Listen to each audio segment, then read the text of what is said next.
Ya,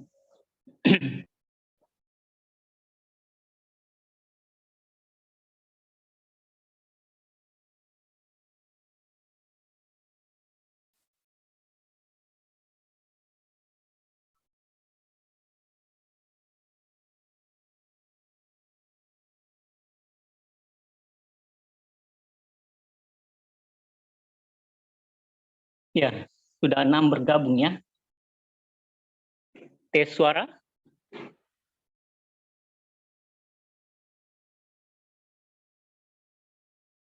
Tes suara. Iya Pak, kedengaran. Oh iya. Baik. Assalamualaikum warahmatullahi wabarakatuh. Waalaikumsalam warahmatullahi wabarakatuh. Ya, jadi hari ini merupakan sesi yang terakhirnya dalam mata kuliah manajemen pajak. Ya, kita membahas mengenai pajak perpajakan internasional. Itu di buku modul ya di bab 13 ya.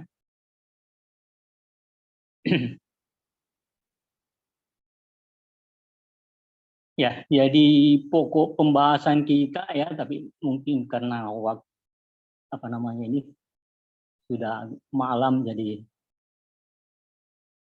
kecapean ya. Mungkin sebagian saja nanti.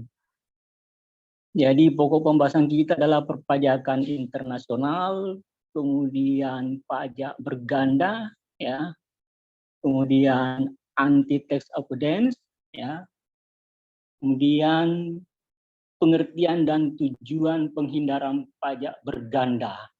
Tapi ini saya bahas lebih dahulu ya. Setelah pajak berganda itu harus langsung ke tujuan penghindaran pajak berganda. Ya.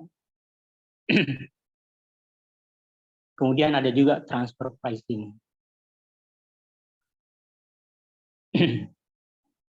Ya, baik.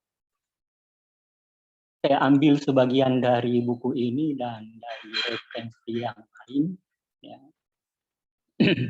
Jadi perpajakan internasional itu ya terkait dengan aspek internasional dari hukum pajak penghasilan dari suatu negara tertentu. Ya. Kemudian hukum pajak itu pada dasarnya tidak bersifat internasional ya. Jadi masing-masing negara itu mempunyai otonomi dalam membuat peraturan perpajakan. Ya, tetapi dalam peraturan perpajakannya itu ya boleh jadi negara itu mengadopsi perpajakan yang bersifat internasional.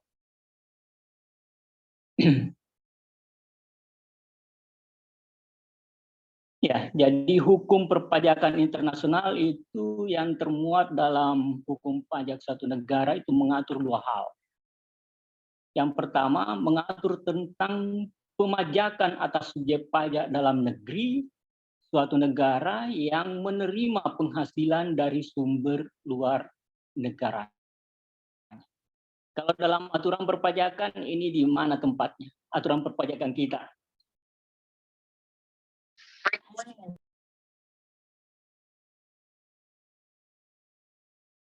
Ya, jadi dalam aturan perpajakan kita itu definisi pajak, definisi penghasilan ya, definisi penghasilan itu merupakan tambahan kemampuan ekonomis, jadi itu merupakan acuan pertama ya, tapi kemudian ada nanti aturan-aturan yang membatasi hal itu. Jadi kalau kita lihat dari terminologi penghasilan ya, jadi dikatakan bahwa penghasilan itu merupakan tambahan kemampuan ekonomis ya. Jadi mirip dengan pengertian penghasilan dalam akuntansi ya. Kalau akuntansi kenaikan nilai aset ya sama saja sebenarnya ya. Tambahan kemampuan ekonomis itu mengacu pada dua titik waktu ya. Yaitu awal periode dengan akhir periode ya. manakala kemampuan ekonomis pada akhir periode lebih tinggi dibanding dengan awal periode, maka itu artinya entitas itu atau wajib pajak itu mempunyai penghasilan. Ya. Jadi sama dengan pengertian income di standar akuntansi, ya, tapi dengan bahasa yang sedikit berbeda. Ya.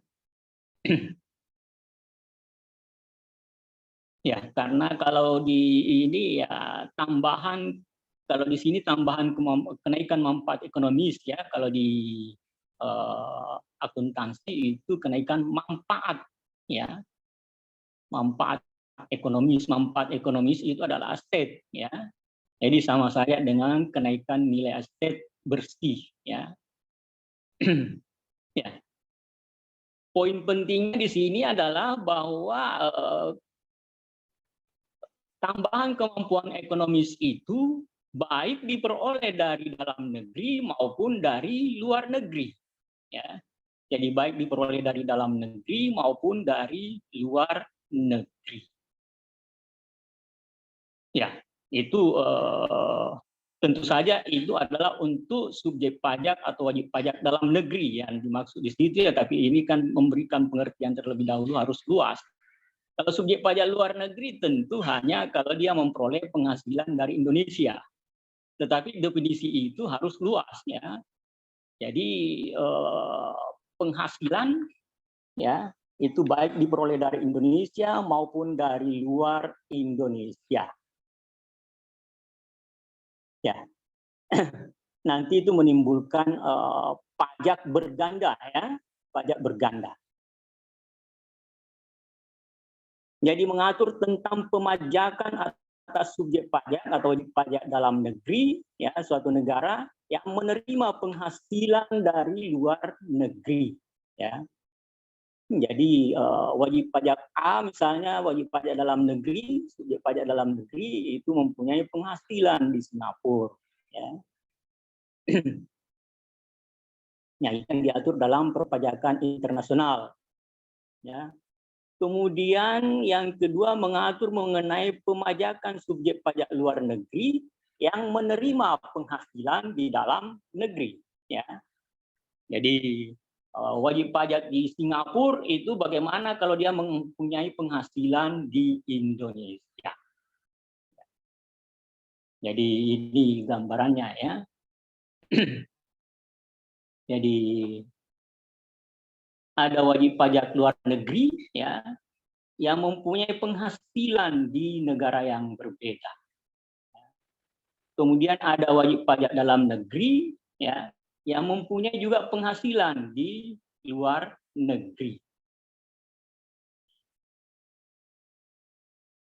Ya, inilah yang diatur dalam pajak internasional, ya. Jadi diatur dalam undang-undang perpajakan, ya, negara yang bersangkutan masing-masing, ya. Kalau dia mengikuti, kalau dia masuk dalam perjanjian penghindaran pajak berganda atau tax treaty, ya, antar dua negara itu, ya, maka disitulah letaknya pajak internasional, ya. Jadi melibatkan dua atau lebih negara, ya, yang masing-masing aturan perpajakannya itu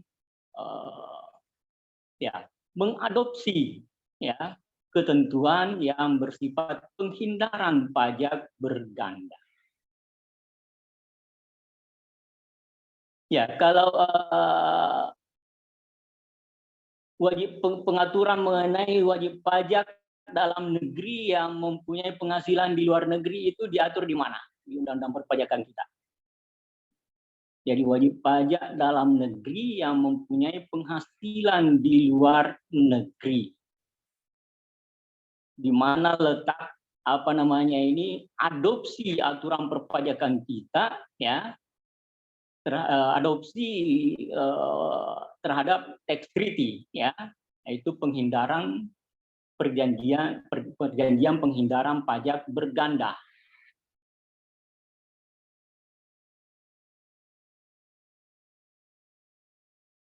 TPH pasal 26. Ya. TPH pasal 26 bukan, Pak? 26 Wajib pajak itu wajib pajak dalam negeri yang memperoleh penghasilan di luar negeri.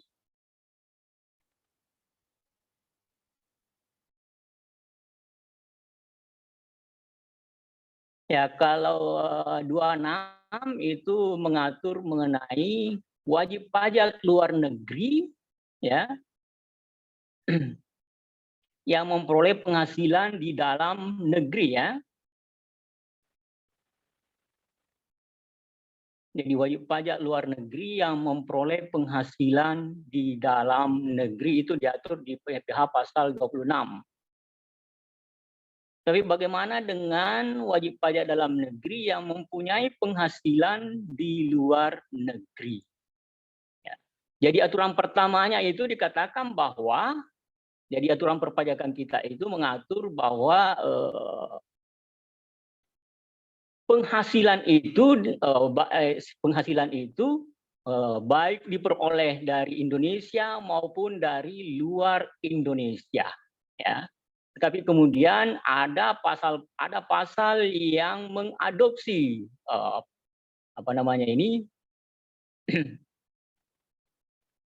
ketentuan pajak internasional, ya.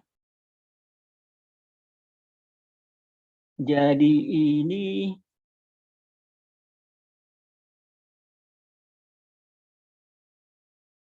pasal 24, ya, yang mengatur mengenai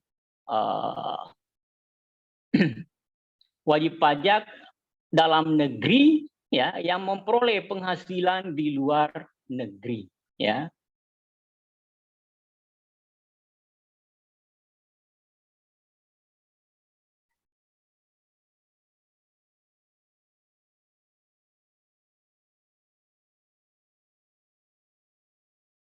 Ya, jadi dalam ketentuan perpajakan kita di pasal 24 itu, ya, pasal 24, ya, itu menyatakan bahwa jadi yang diatur dalam pasal 24 itu adalah kewajiban subjek pajak dalam negeri untuk menggabungkan keseluruhan penghasilannya, ya, baik penghasilan yang diperoleh di Indonesia maupun yang diperoleh dari luar Indonesia. Itu ada kewajiban untuk menggabungkan. Jadi penghasilan kena pajak kita itu adalah gabungan dari penghasilan luar negeri dan penghasilan di dalam negeri. Jadi kalau kita mempunyai penghasilan di luar negeri itu harus dimasukkan dalam menghitung penghasilan kena pajak. Oke. Itu yang terkait dengan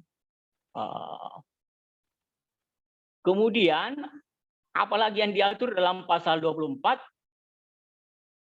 Jadi yang pertama harus digabungkan. Itu amanah dari pasal 24. Yang kedua, ya, pajak yang dibayar atau jadi tadi itu kewajibannya, sekarang ada hak, ya. Ada hak. Bahwa pajak yang dibayar di luar negeri atau terutang di luar negeri itu dapat dikreditkan. Ya, dapat dikreditkan. Ya. Jadi kalau dikreditkan berarti pada akhirnya akan jadi pajak di luar negeri itu akan mengurangi pajak penghasilan kita. Jadi ditetapkan PPh akhir tahun badan sekian, ya. Misalnya ya PPh-nya 700 juta atau 1 miliar, ya. Kemudian ada pajak yang dibayar di luar negeri sekian. Itu menjadi pengurang, salah satu pengurang, ya. Jadi salah satu uang muka pajak itu adalah PPh pasal 24. Cuma ada pembatasannya, ya. Bahwa yang dapat dikreditkan bahwa pajak yang terutang atau yang dibayar di luar negeri itu yang dapat dikreditkan adalah sebesar perhitungan pajak di dalam negeri, ya. Jadi kalau uh,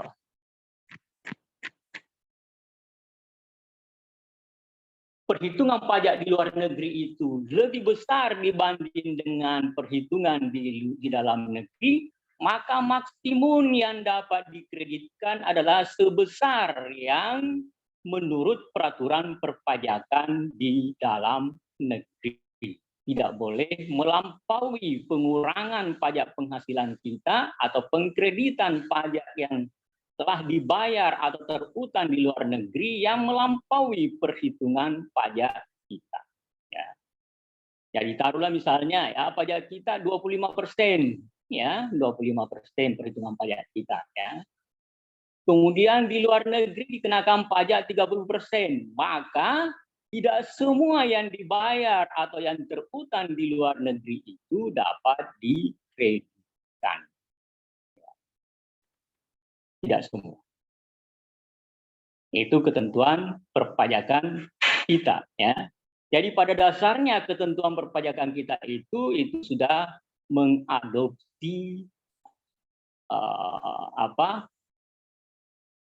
pajak internasional yang menghindari pengenaan pajak berganda. Ya, jadi benar bahwa penghasilan di luar negeri itu juga harus dihitung untuk menghitung total penghasilan kena pajak, tetapi apa yang dibayar di luar negeri itu menjadi kredit pajak. Tetapi dalam batasan tidak boleh melampaui perhitungan di dalam negeri.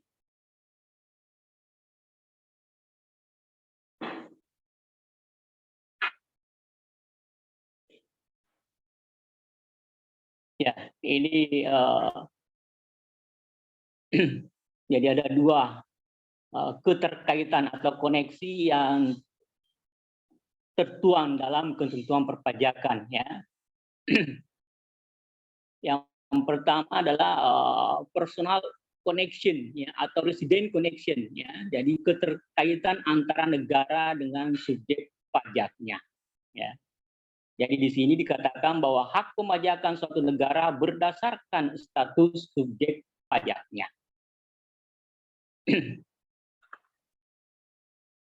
Kemudian yang kedua, ya, pemajakan didasarkan atas sumbernya, ya.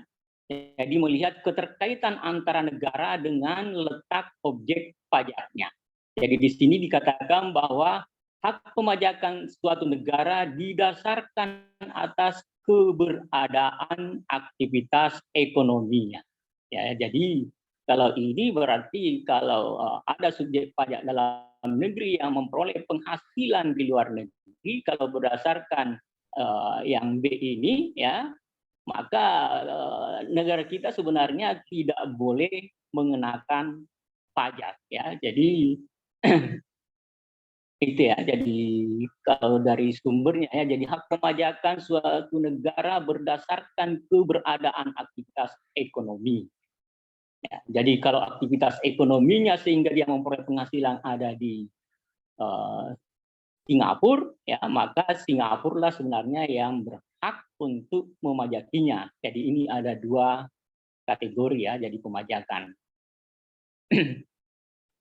Ya, kalau ketentuan perpajakan kita ya kedua-duanya, ya.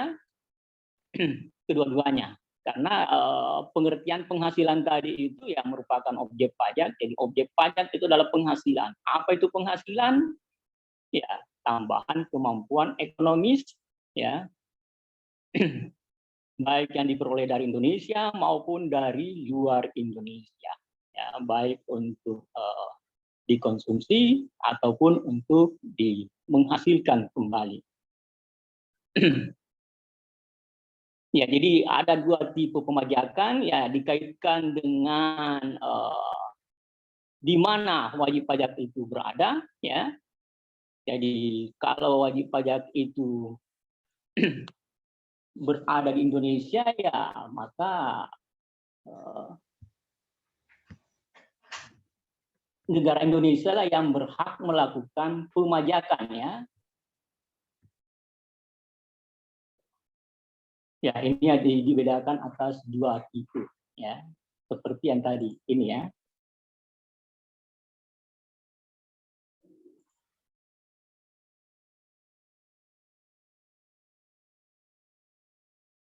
Kemudian kita lihat, ya kita beralih ke pajak berganda. Ya. Jadi pajak berganda itu terjadi pada suatu transaksi lintas batas negara, ya, di mana terdapat lebih dari satu negara yang mengklaim hak pemajakan atas transaksi tersebut berdasarkan salah satu faktor tadi. Ya.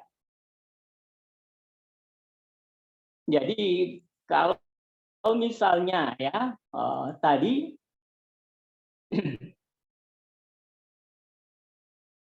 ya, kasus PPh pasal 24 ini wajib pajak kita ya, wajib pajak dalam negeri mempunyai penghasilan di luar negeri ya.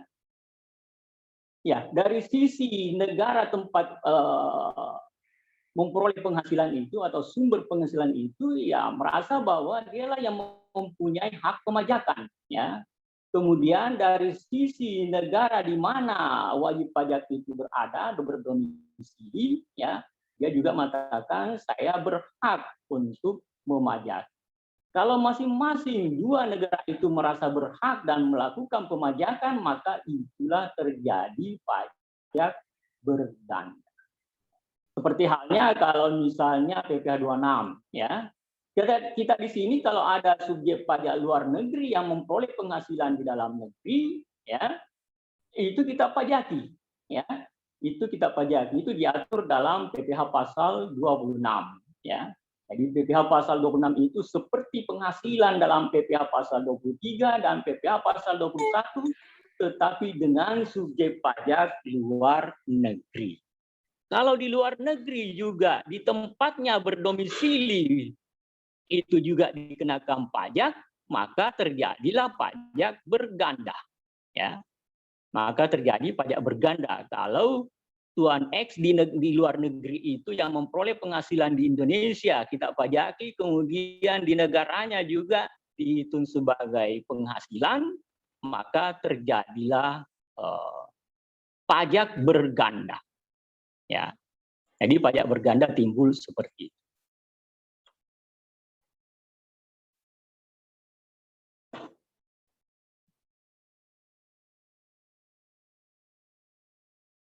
Ya, sambil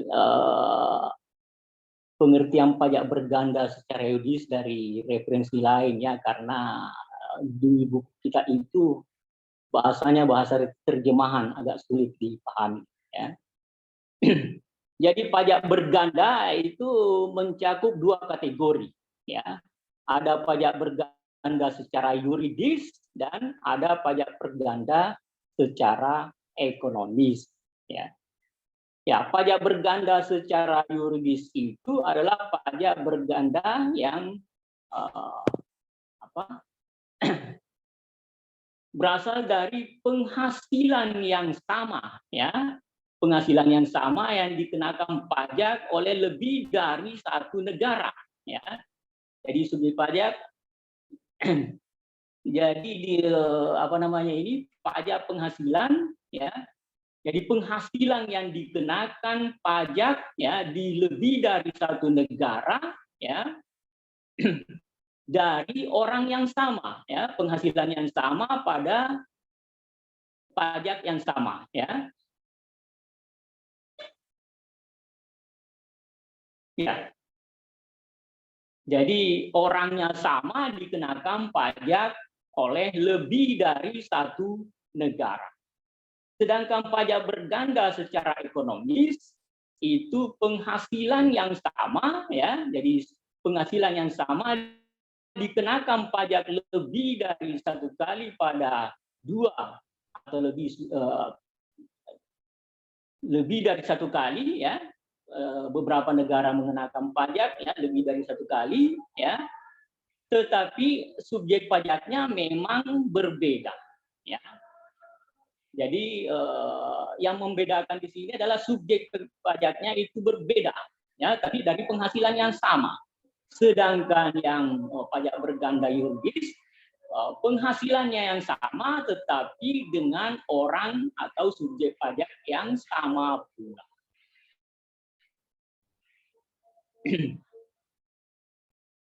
Ya. Bisa dipahami ini subjek pajak.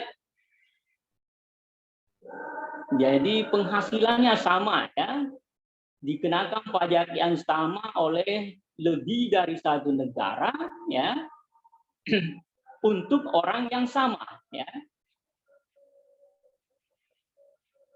Sedangkan kalau ini memang berbeda ya, bagi pajaknya atau subjek pajaknya berbeda. Jadi ini gambarannya ya. Negara D, negara S ya. Ada orang yang mempunyai penghasilan di negara S ya.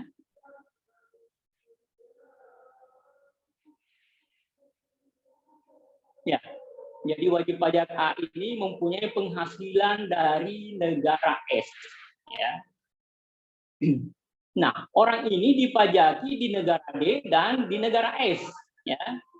Inilah yang dimaksud dengan pajak berganda secara yuridis. Orangnya yang sama, orang sama itu dikenakan pajak 2 kali ya. Oleh negara S dan negara D. Pada saat dia memperoleh penghasilan di luar negeri di negara S, dia dikenakan pajak ya. Kemudian di negara dia tinggal ya, di negara domisilinya itu juga dikenakan pajak ya.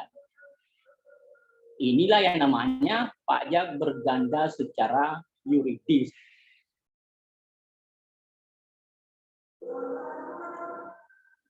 Ya, kemudian ini adalah pajak berganda secara ekonomis ya.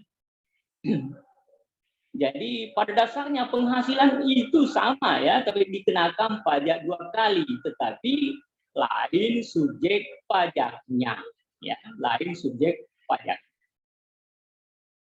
Jadi ada subjek pajak yang memang memperoleh penghasilan dari aktivitas usahanya, kemudian ada subjek pajak yang memperoleh penghasilan karena dia menanam modal di negara, di perusahaan yang melakukan aktivitas.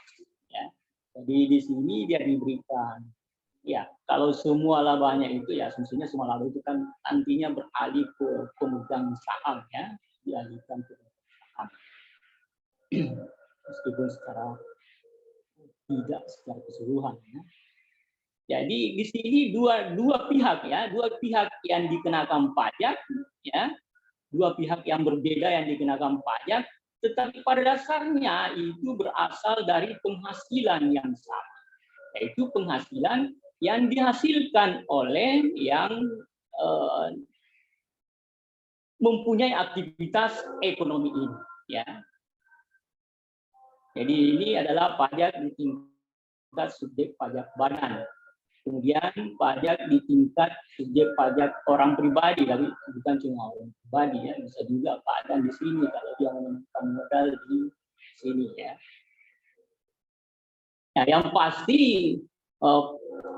dia dikenakan pajak secara berganda ya atas penghasilan yang sama, tetapi memang tidak sama subjek pajaknya. Itu adalah penghindaran pajak berganda secara ekonomi. Nah, nanti kita lihat bahwa yang diatur dalam penghindaran pajak berganda itu hanya ini. Ya, kalau ini tidak sulit untuk ini ya, tidak diterapkan ya penghindaran berganda itu hal yang seperti ini. Tapi kalau inilah yang menjadi objek eliminasi pajak berganda.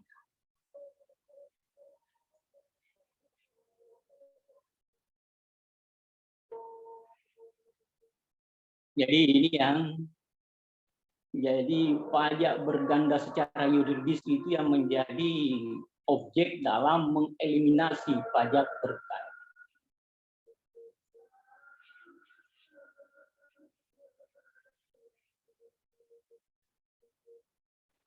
Ya, bagaimana mengeliminasi pajak berganda? Ya, jadi bagaimana mengeliminasi pajak berganda? Ya. Eliminasi pajak berganda, ya, itu dilakukan dengan tindakan bilateral atau multilateral oleh suatu negara dengan mengadakan perjanjian penghindaran pajak berganda. Jadi itu cara menghindari, mengeliminasi ya atau mereduksi pajak berganda. Ya. Harus melakukan ya perjanjian atau harus ada tax treaty di antara dua negara atau lebih dari dua negara. Ya, hanya itu yang bisa mengeliminir pajak berganda.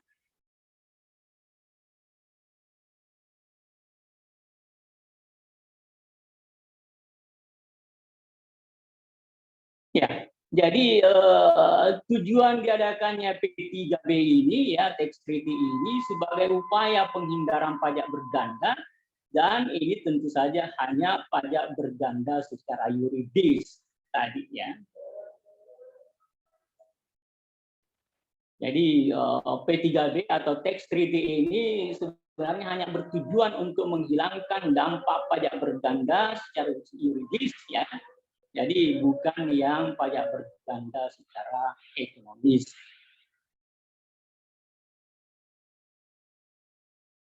Ya, jadi tidak bertujuan untuk menghilangkan dampak pajak berganda secara ekonomis. Ya, ini saya ambil dari literatur yang lain ya.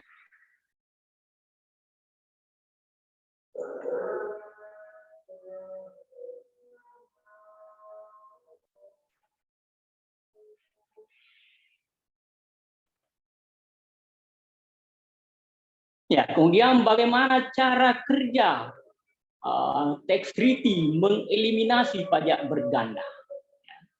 Jadi bagaimana cara kerja tax treaty atau perjanjian penghindaran pajak berganda dalam mengeliminasi pajak berganda.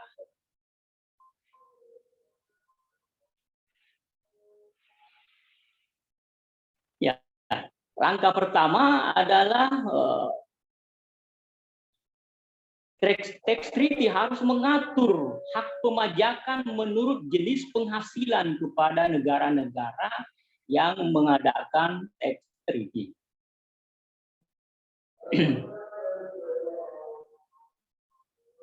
Ya, sebelum melangkah kedua, saya ke sini dulu ya. Jadi langkah yang pertama ini ya ada 3 tipe ketentuan mengenai alokasi hak perpajakan.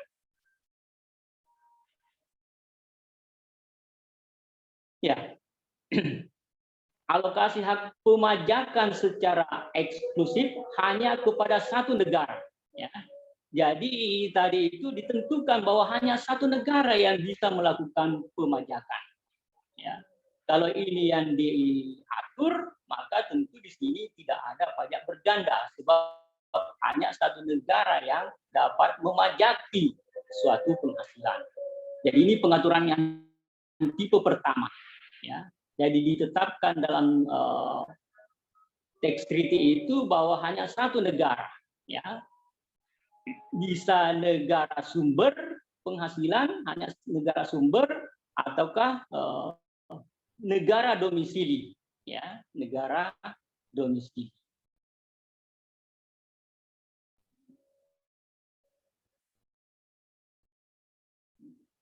Kemudian yang kedua, tipe yang kedua, ya, itu alokasi hak pemajakan diberikan kepada negara sumber, ya.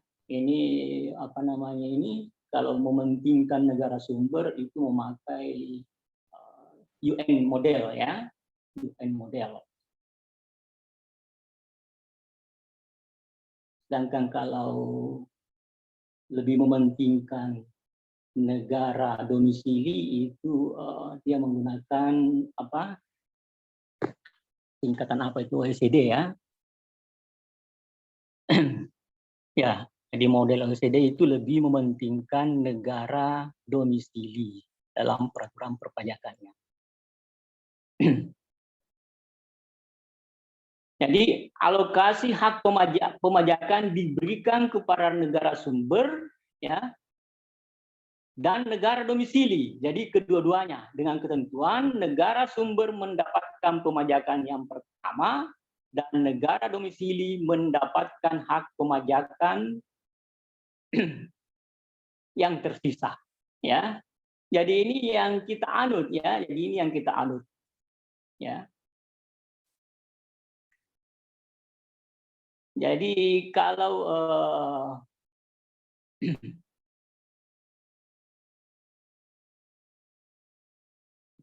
di luar negeri itu dipajaki hanya 20% misalnya, sementara kita 25%, ya.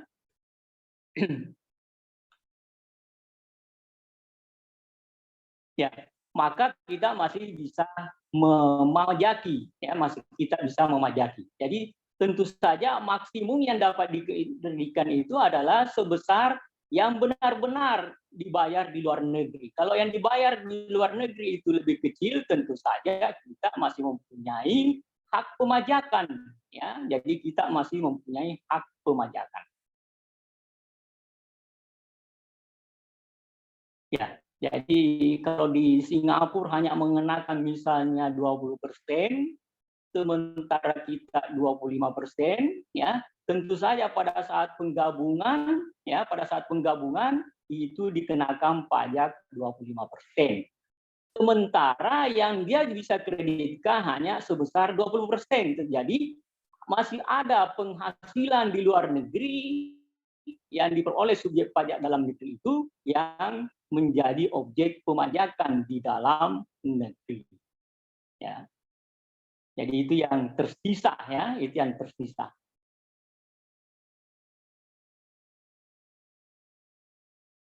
Kemudian model yang ketiga hampir sama dengan yang kedua, ya, hampir sama dengan yang kedua. Tetapi dalam perjanjian itu sudah dibatasi di negara sumber, ya, dari tarik pajak di negara sumber itu sudah dibatasi, ya.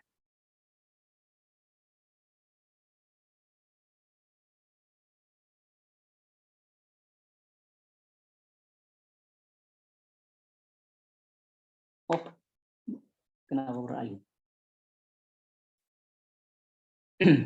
Sorry. Jadi di yang ketiga, alokasi yang ketiga itu adalah sama pada dasarnya dengan alokasi pajak yang kedua, ya. Tetapi pada perjanjian itu, ya, negara sumber sudah ditekan untuk membatasi, ya, untuk membatasi tarif pajaknya, ya. Jadi dalam perjanjian itu misalnya kita tekan, ya, supaya tarif pajak di sana itu lebih rendah dibanding dengan pajak kita, ya, pajak kita, sehingga kita masih mempunyai. Tapi kalau di sini tidak ada penekanan, sehingga kalau tarif pajak di luar negeri misalnya lebih tinggi, maka tentu saja kita tidak ada lagi sisa untuk bisa kita pajaki, ya. Kecuali kalau memang aturan perpajakannya di sana itu memang lebih rendah, ya, dari pajak kita, ya, maka masih ada yang tersisa untuk kita pajak. Karena 25% misalnya tarif pajak kita yang bisa dikreditkan hanya 20%. Ya. Tapi tidak diatur, ya, di sini tidak diatur sesuai dengan ketentuan perpajakan di sana. Tapi kalau di sini itu ditekankan bahwa di sana itu harus menerapkan tarif pajak yang ada pembatasannya. Ya, tentu pembatasannya itu harus lebih kecil dari pemajakan kita, tarif pajak kita. Ya, jadi kalau ada subjek pajak kita di sini mempunyai penghasilan di luar negeri, ya, ya. Kalau kita pengaturannya seperti ini, berarti negara di sana itu sudah ditekan untuk menerapkan tarif pajak yang lebih rendah, sehingga kita masih mempunyai hak untuk melakukan pemajakan, ya. Masih ada objek pajak, ya, atas penghasilan dari luar negeri itu. Ya, jadi secara umum ketentuan perpajakan kita itu adalah memajaki baik dari penghasilan luar negeri maupun penghasilan dalam negeri kalau kita mengambil dari terminologi penghasilan di pasal 4. Pasal 4 dikatakan bahwa objek pajak itu adalah penghasilan. Penghasilan apa itu didefinisikan baik berasal dari dalam negeri maupun dari luar negeri. Tapi peraturan perpajakan kita juga sudah mengadopsi perpajakan internasional dengan adanya PPh pasal 24. Ya. Jadi di pasal 24 itu juga ditekankan bahwa ada kewajiban dari wajib pajak ya untuk menggabungkan penghasilannya baik yang diperoleh dari Indonesia maupun dari luar Indonesia. Gabungan antara keduanya itu dikenakan tarif pajak sesuai dengan tarif pajak yang berlaku di Indonesia. Tapi kemudian diberikan hak kepada wajib pajak yang memperoleh pendapatan dari luar negeri itu untuk bisa mengkreditkan pajak yang terhutang atau telah dibayar di luar negeri. Tetapi dengan batasan tidak boleh melampaui perhitungan pajak di Indonesia. Saya kira itu pokok-pokok yang diatur dalam PPh pasal 24 ya. Ya, kemudian di PPh pasal 24 itu juga diatur mengenai status pengakuan pendapatan ya. Oke. Kemudian kita lihat ya. Langkah kedua, di langkah pertama tadi mengatur alokasi hak pemajakan menurut jenis penghasilan kepada negara-negara. Kemudian langkah yang kedua adalah tax treaty harus memuat ketentuan mengenai eliminasi pajak berganda dalam kasus alokasi hak pemajakan dalam angka 2 yang tadi ya dan 3. Karena kalau yang pertama memang tadi memang hanya satu negara ya. Satu negara sehingga tidak ada pajak berganda. Tetapi kalau ini yang 2 itulah yang diatur di sini.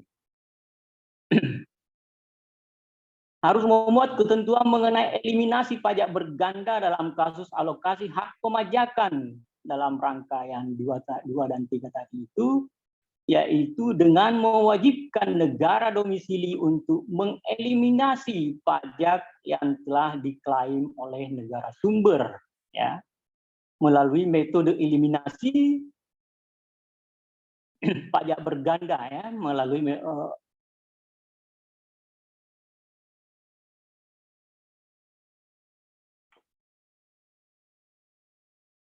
melalui eliminasi ya.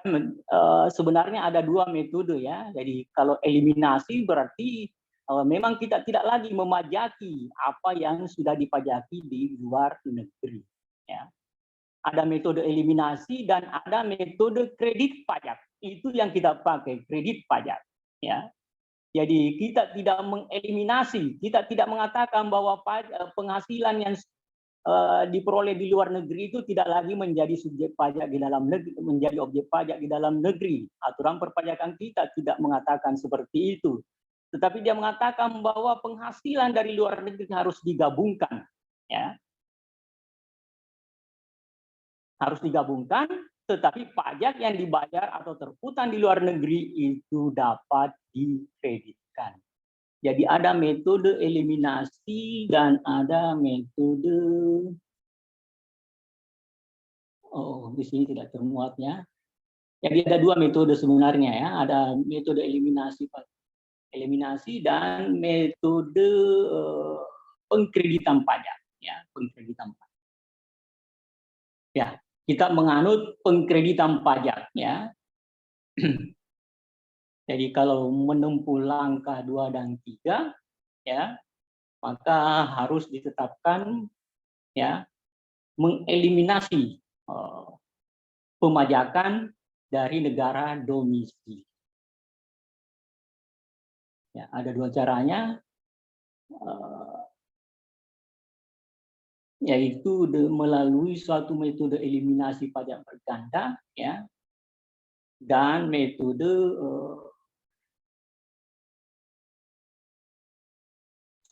pengkreditan. Pengkreditan ya.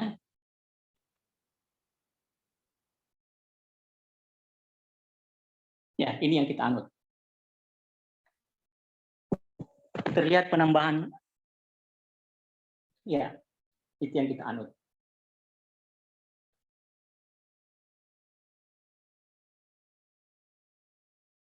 Ya. Ada yang perlu kita diskusikan sampai di sini?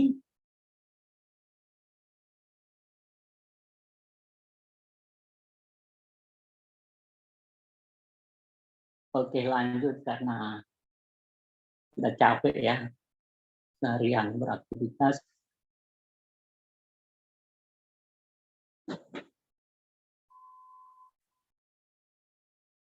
Ya ini ya saya ambil dari buku ya, saya juga kurang begitu ya. Tujuan penghindaran ya. Di situ dikatakan untuk mencegah, saya ambil secara mentah-mentah ya.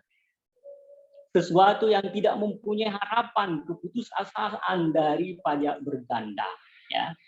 Jadi ini mungkin maksudnya ya, dengan adanya pajak berganda maka investor itu merasa dirugikan ya, merasa dirugikan karena sudah dipajaki di sana, dipajaki lagi di negara domisili ya. Jadi itu tujuannya, menghindari itu ya, adanya perasaan dirugikan ya. Kalau di sini menggunakan bahasa terjemahan ya, saya nggak tahu dari bahasa diterjemahkan dari mana ya. Tapi kalau ada bahasa aneh-aneh begini biasanya itu adalah bahasa terjemahan. Ya, jadi ini kesimpulannya di sini adalah mencegah adanya pihak yang merasa dirugikan dari adanya pengenaan pajak berganda.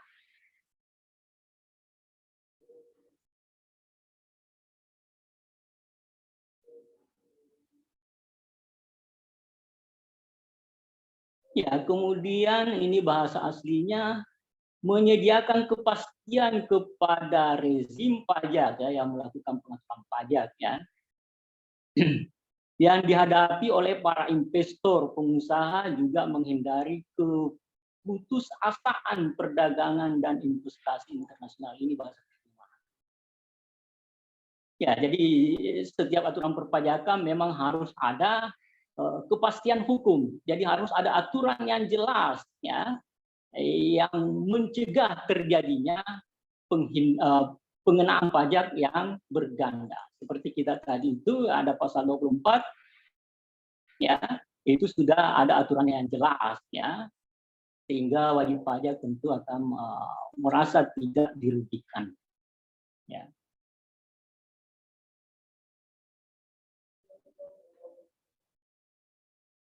Kemudian menyediakan kerjasama secara antara otoritas pajak untuk memerangi penghindaran pajak ya. Ya, jadi untuk memerangi penghindaran pajak atau penggelapan pajak ya.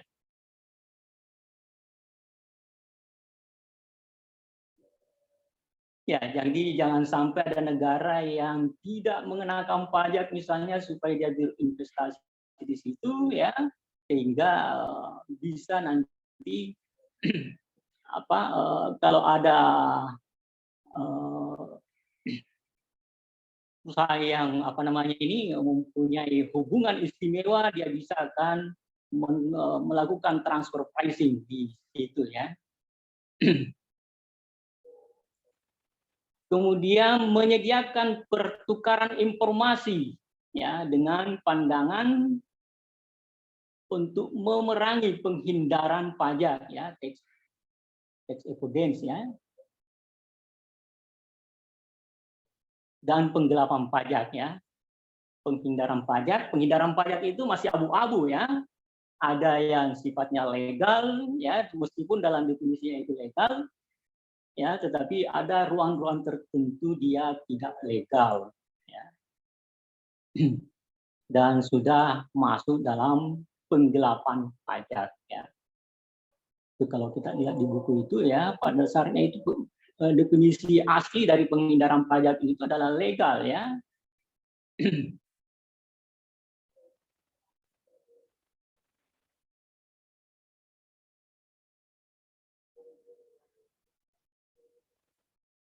Kemudian mengeliminasi bentuk diskriminasi pajak tertentu. Kemudian membagi penerimaan pajak antar kedua negara.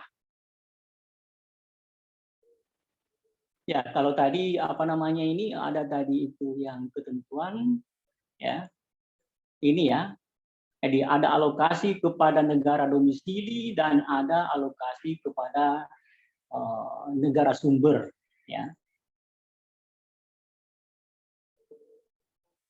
Jadi membagi penerimaan pajak antar kedua negara, maksudnya negara domisili dan negara sumber. Kemudian menyediakan bantuan kerjasama dalam menagih penerimaan pajak.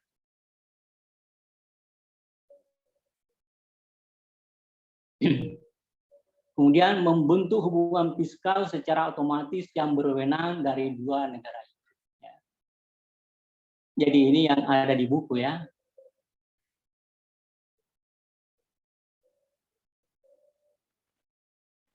Kemudian saya lihat di buku.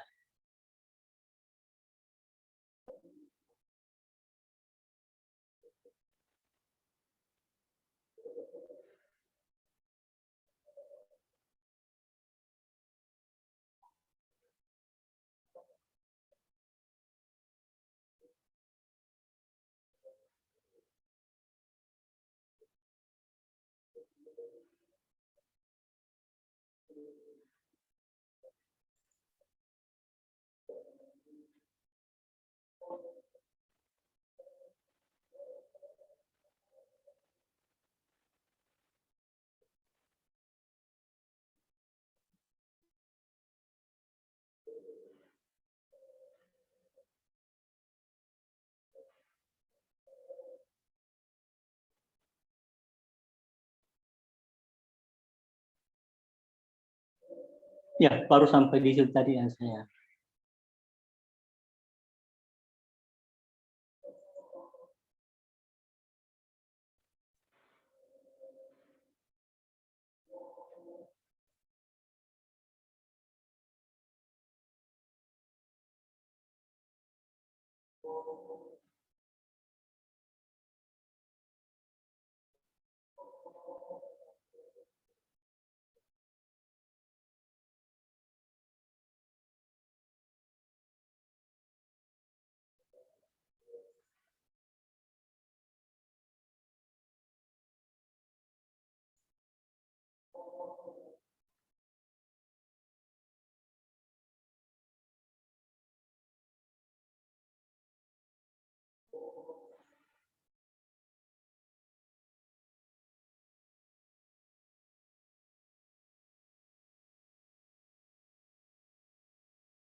Ya, ini teks evidence ya.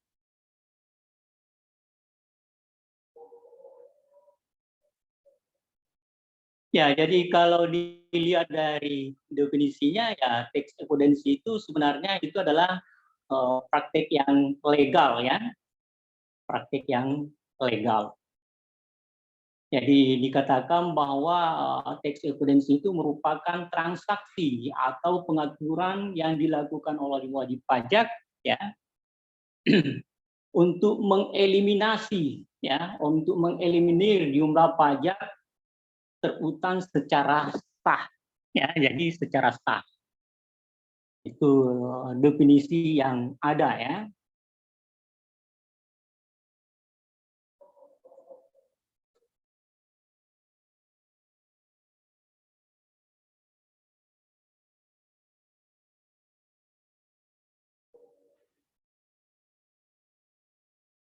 Jadi semua di sini ini menyatakan bahwa tax evidence itu mempunyai arti sebagai pemanfaatan secara legal dari peraturan perpajakan untuk memperoleh keuntungan dengan mengurangi jumlah pajak yang terutang.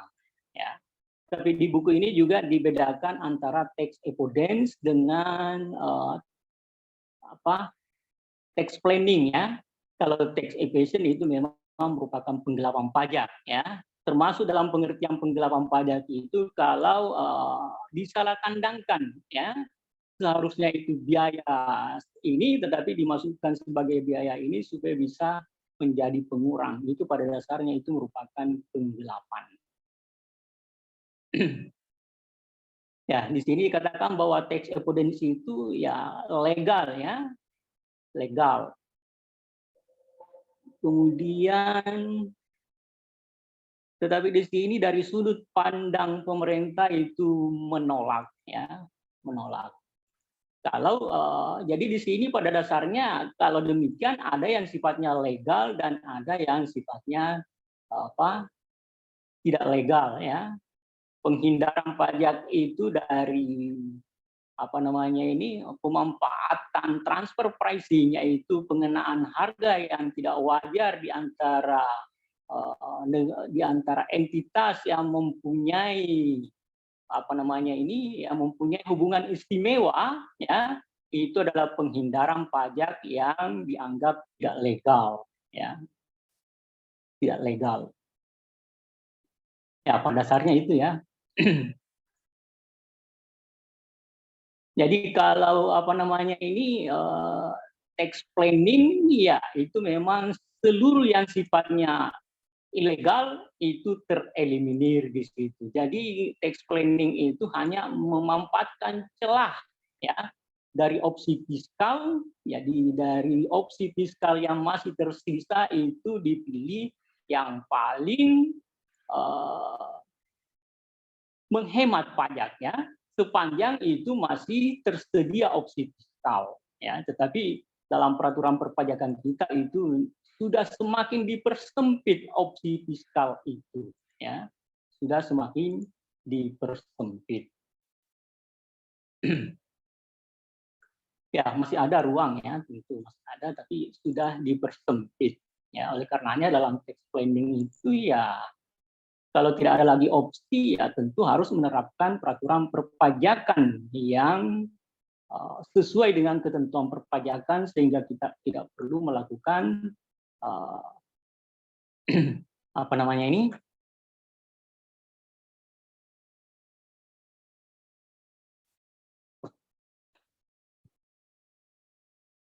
melakukan pengeluaran yang tidak perlu seperti adanya sanksi ya. Kemudian di sini ya ada penghindaran pajak, inilah yang kalau ini masuk tax avoidance ya memang tentu ini ditolak oleh pemerintah ya. Jadi pemerintah itu harga dari masing-masing pihak yang mempunyai hubungan istimewa itu harus menerapkan harga sebagaimana kalau dia independen ya. Jadi kalau dia misalnya menjual ke pihak lain itu dengan harga sekian, maka itu juga harus harga diterapkan ke pihak yang mempunyai hubungan istimewa. Jadi tidak boleh menggunakan harga yang di luar dari kewajaran. Ya, transfer pricing itu ya tujuannya tentu untuk memperoleh penghematan dengan cara menerapkan harga yang tidak wajar di antara perusahaan-perusahaan yang berafiliasi.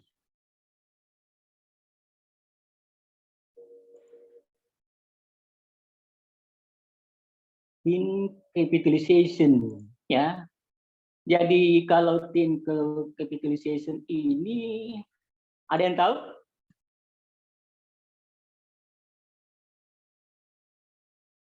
Ada yang tahu ini? Ya kalau terjemahan bebasnya ya permodalan yang minimal ya.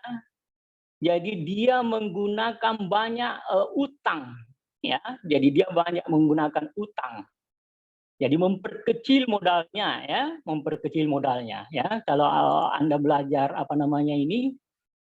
manajemen keuangan itu ada teori leverage ya, ada teori leverage. Jadi mencari komposisi, tapi ini yang tadi itu memang betul-betul untuk tujuan manajemen keuangan, bukan untuk tujuan pajak ya. Jadi dalam teori leverage itu kita mencari komposisi utang dan modal sehingga itu akan memaksimumkan kekayaan pemilik. Artinya memberikan keuntungan yang terbesar kepada pemilik. Jadi dicari komposisi, berapa persen sebenarnya berapa persen utang dan berapa persen modal sehingga dicapai keuntungan yang optimal. Itu untuk manajemen keuangan ya. Tetapi untuk tujuan penghindaran pajak di sini adalah tujuannya karena kalau dia menggunakan banyak utang tentu ada beban bunga ya. Beban bunga menyebabkan adanya biaya bunga yang bisa dikurangi dari pajak ya. Nah, ketentuan perpajakan kita itu ya ini termasuk salah satu yang kenapa ditolak tax avoidance ya, karena ini bentuk penghindaran pajak juga ya. Ya, dengan memperbesar jumlah utang ya, memperbesar jumlah utang. Dengan memperbesar jumlah utang maka di sini ada biaya-biaya yang bisa diperkurangkan dari penghasilan untuk memperoleh penghasilan kena pajak. Ya. Di sini ada aturan pemerintah kita ya, ada aturan perpajakan kita, saya lupa di pasal apa ya, berapa, itu yang menetapkan rasio maksimum yang bisa, ya, yang bisa untuk apa namanya ini antara utang dan modal. Jadi meskipun misalnya rasionya itu adalah 90% utang yang real, tetapi ketentuan perpajakan bisa ya bisa mengatur bahwa hanya boleh 70% atau 60% utang ya. Jadi meskipun real perusahaan itu mengatakan 80% sumber modalnya itu berasal dari utang, tetapi ketentuan perpajakan bisa melakukan apa namanya ini pengaturan bahwa beban bunga itu hanya bisa dibebankan atas rasio misalnya 70% ya, saya lupa aturannya. Tetapi yang dimaksud ini adalah ini ya. Kemudian treaty swapping ya, ada yang tahu itu treaty swapping?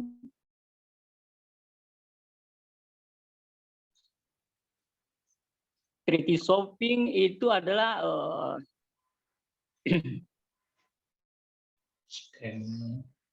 ya. Jadi negara itu wajib pajak berada di satu negara A misalnya ya, yang tidak mempunyai tax treaty dengan negara B ya. Tetapi kemudian dia membentuk perusahaan di negara C yang mempunyai tax treaty dengan negara A. Itu yang memanfaatkan. Jadi dia memanfaatkan secara legal tax treaty, ilegal ya tax treaty itu. Ya, itu yang ada di referensi lain ya. Di buku kita tidak dijelaskan gitu ya.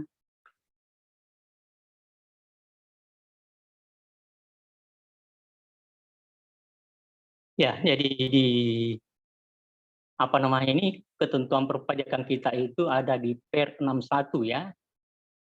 Junto Per 24. Ya, tentang persetujuan pajak berganda. Itu untuk menghindari adanya yang seperti itu, adanya yang memanfaatkan tax treaty yang bukan haknya.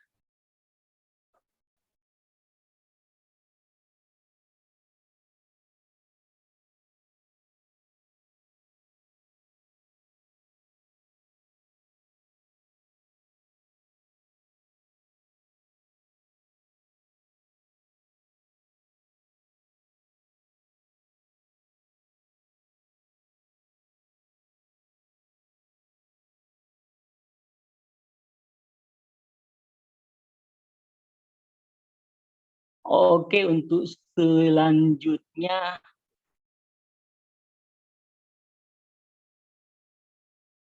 ya ini aturan-aturan perpajakan kita ya yang bisa Anda baca ini ya.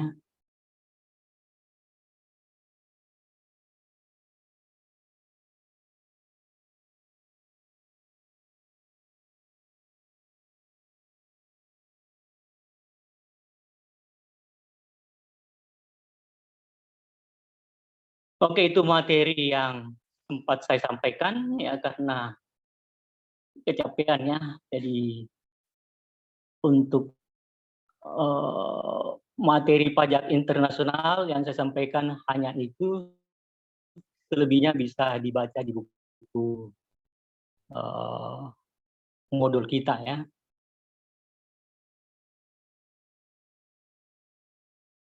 Ya, ada yang mau memberikan pendapat?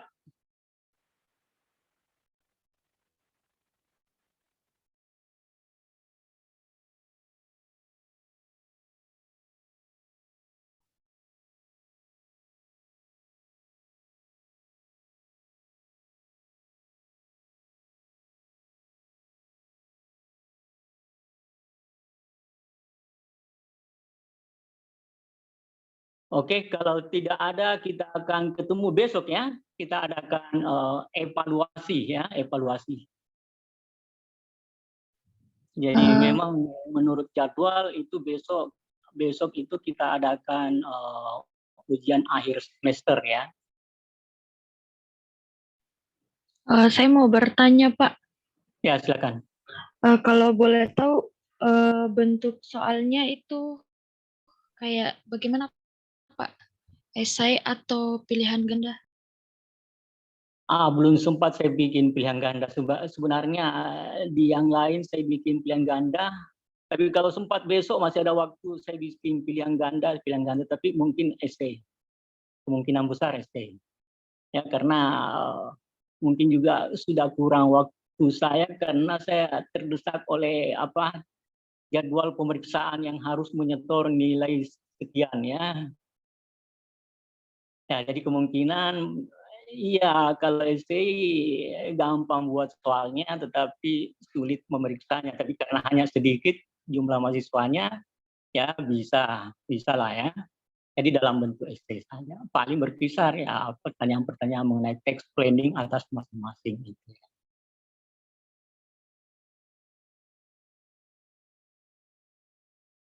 Ya kalau dibuat karena baru pertama kali saya mengajar ini ya.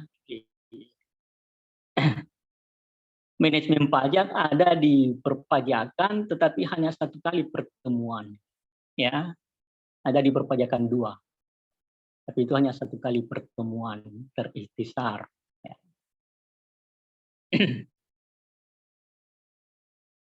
Ya, baik. Saya akhiri kuliah ini. Assalamualaikum warahmatullahi wabarakatuh. Waalaikumsalam Waalaikumsalam warahmatullahi wabarakatuh. Terima kasih, Pak.